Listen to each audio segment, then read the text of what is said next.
भाभी को खाना बनाने के लिए तो सीढ़ियां चढ़नी पड़ेंगी। पल्लवी अनुपमा का मजाक उड़ाने लगी। असल में अनुपमा बॉनी है और इस घर में उसकी नई नई शादी हुई है। 5 साल की उम्र के बाद से अनुपमा की हाइट नहीं बढ़ी।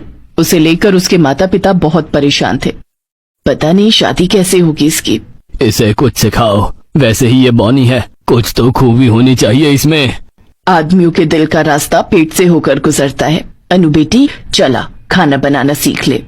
तब से अनुपमा खाना बनाना सीखने लगी और समय के साथ साथ वो खाना बनाने में माहिर हो गई।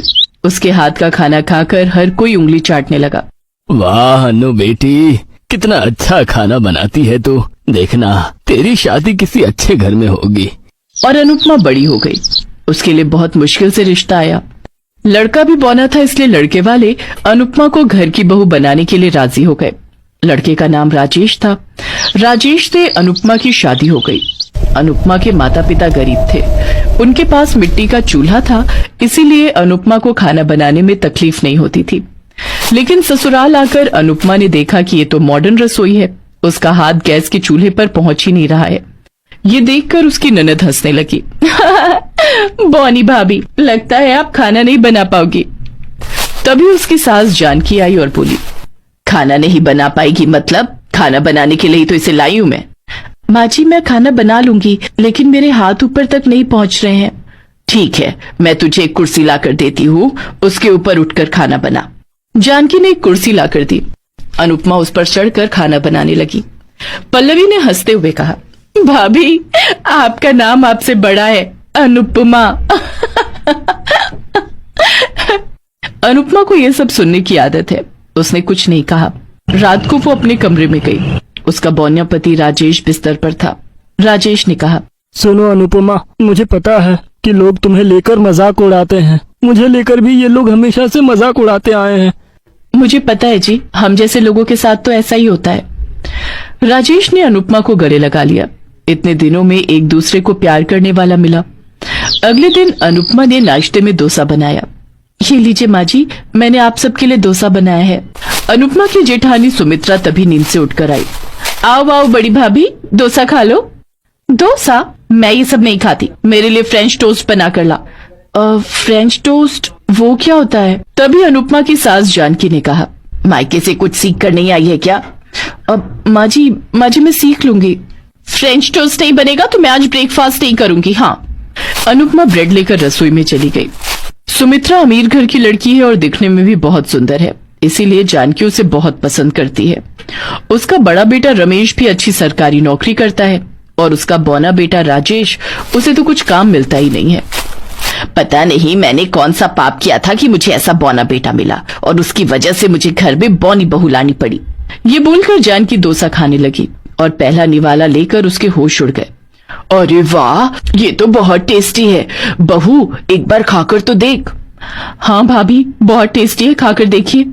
सुमित्रा ने भी निवाला लिया और उसे बहुत अच्छा लगा। अरे हाँ, ये तो बहुत स्वादिष्ट है। अनुपमा, फ्रेंच टोस्ट रहने दे, मैं यही खाऊंगी। ये सुनकर अनुपमा मुस्कुराने लगी। राजेश ने कहा, अनुपमा, तुम्हारे हाथ में जादू है, रसोई में घुसते ही तुम कमाल कर देती हो। इसके बाद से सुमित्रा अनुपमा को बहुत परेशान करने लगी। वो पूरा दिन आराम करने लगी और अनुपमा अकेली सब काम करती रही, लेकिन उसने किसी से कुछ नहीं कहा। एक दिन जानकी का बड़ा बेटा रमेश आया और बोला, माँ, मुझे नौकरी से निकाल दिया है, मैं बिजनेस करना चाहता हूँ, मुझे जमीन जायदाद का हिस्सा भी चाहिए। रमेश के मन में पाप था। वो ऑफिस से सामान चुराता था, इसीलिए उसे बाहर निकाल दिया गया और अब वो जमीन जायदाद में हिस्सा मांगने लगा और सब कुछ अपने नाम कर लिया। इस बात से राजेश गुस्सा हो गया। भैया, आपने जो हिस्सा लिया है वो मेरा है, मुझे उसकी जरूरत है। अच्छा, अब जबान लड़ाने लगा है? ये क्या तेरी बीवी सिखा रही है तुझे? रमेश ने राजेश को एक फूटी कौड़ी नहीं दी और राजेश के साथ साथ अनुपमा को भी घर से निकाल दिया। जानकी ने कुछ नहीं कहा। इन दोनों से पीछा छूट जाए यही अच्छा है, इसे तो बचपन में कहीं फेंक देना चाहिए था। अनुपमा और राजेश बेघर हो गए। अब क्या करें अनुपमा, अब तो हम मर जाएंगे।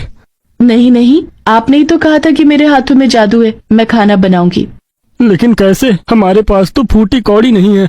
चिंता मत कीजिए, मेरे पिताजी ने शादी के वक्त मुझे एक सोने का हार दिया था। मैंने ये बात किसी को नहीं बताई, नहीं तो जेठानी मुझसे ये भी ले लेती। अरे वाह, तुम तो बहुत शातिर हो अनुपमा। अनुपमा ने उस हार को बेच दिया और उन पैसों से एक ठेला खरीदा और दोनों मिलकर उस ठेले पर फास्ट फूड बेचने लगे। उन्होंने ठेले को नाम दिया बॉनी बहू की रसोई। अनुपमा खाना बनाने लगी और राजेश उसकी मदद करने लगा। आइए आइए, स्पेशल बॉनी बहू के हाथ का खाना खाइए।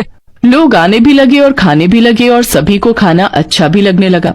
अरे वाह, इतना स्वादिष्ट खाना! क्या तुम हर रोज मेरे ऑफिस में दोपहर का खाना डिलीवर कर दोगे? हाँ हाँ, क्यों नहीं। देखते ही देखते बॉनी बहू की रसोई बहुत फेमस हो गई। जगह जगह से फूड ब्लॉगर खाना खाने आने लगे। तो आप देख सकते हैं दोस्तों, इस बॉनी बहू ने बनाया है कमाल का खाना, जिसे खा करके हम हो गए हैं दीवाना। अगर आप भी खाना चाहते हैं ऐसा खाना, तो आपको पड़ेगा यहाँ आना। ऐसे ही राजेश और अनुपमा बहुत अमीर हो गए। उन दोनों ने घर भी खरीद लिया। उधर रमेश बिजनेस से ज्यादा जुए पर ध्यान देने लगा, लेकिन जानकी ने अपने लाडले बेटे से कुछ नहीं कहा।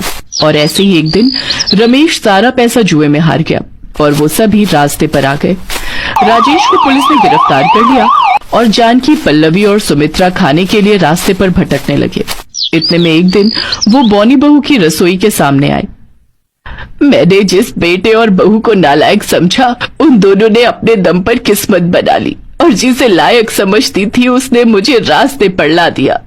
इतने में अनुपमा वहां आई और बोली, माँ जी आप लोग यहाँ क्यों खड़े हैं? आइए दुकान पर आइए, मैं खाना बनाकर खिलाती हूँ।